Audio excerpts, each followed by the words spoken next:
men tush ko'rmoqdaman. Tushimda seni so'yaman. So'yayotganmishman. O'zing bilasan, bu yog'ini bir nazar sol dedi.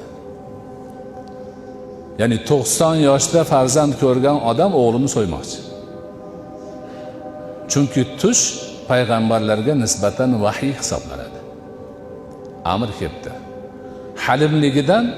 Halimligidan ey Robbim, shu bolani zo'rg'a ko'rgan edim, o'zing menga 90 yoshda bergan eding, shuni ham endi olasanmi demadi. Qabul qildi. O'g'liga aytdi, men tush ko'rmoqdaman. Ko'rdim emas, ko'rmoqdaman. Ya'ni bir necha marta takror tushga kirgan. Har ko'rganda o'g'lini so'yyapti. Ana endi o'g'liga xabar beryapti. O'g'lim, men tush ko'ryapman. Tush ko'rsam seni so'yyapman. Fanzur maza tara. Nazar sol.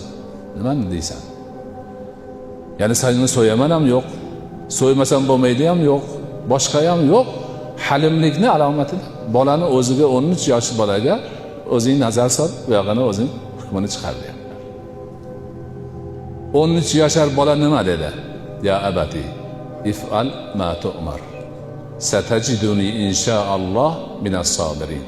Otajon, sizga amr qilgan narsani bajaring, meni so'ying. Inshaalloh meni sabr qiluvchilardan topasiz. Ana halimlik. 13 yoshar bola otasi ixtiyorga qo'yib gapiryapti. Bu amr bo'pti, meni so'ying deyapti. O'zingiz bilasiz demayapti. Ama yolg'iz farzandingiz edimi, endi so'yib yuborasiz ham demayapti.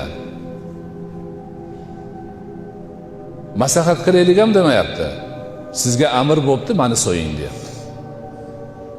Ana insoniyat tarixidagi buyuk halimlik.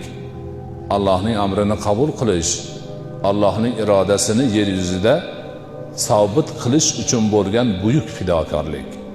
Ulug' adab, misli yo'q fidokorlik ana ikki halim zotdan, Halim ota Ibrohim alayhissalomdan, Halim farzand Ismoil alayhissalomdan sodir bo'ldi. Ana Qur'ondagi hilm, Qur'ondagi anbiyolarning sifati, Qur'onda mana shunday odob, axloq. Rivoyatlarda aytiladiki, Ismoil alayhissalom, otam meni so'yasiz-ku, so'yayotganda ko'zimni bog'lab qo'ying. Ya'ni jon talvasasida sizga qattiqroq qarab qo'ymay degan deydi. Ana otaning hurmati, ana otaning izzati, ana farzandning odobi, hilmi, sabri hammasi mana shu qissada o'z aksini topgan.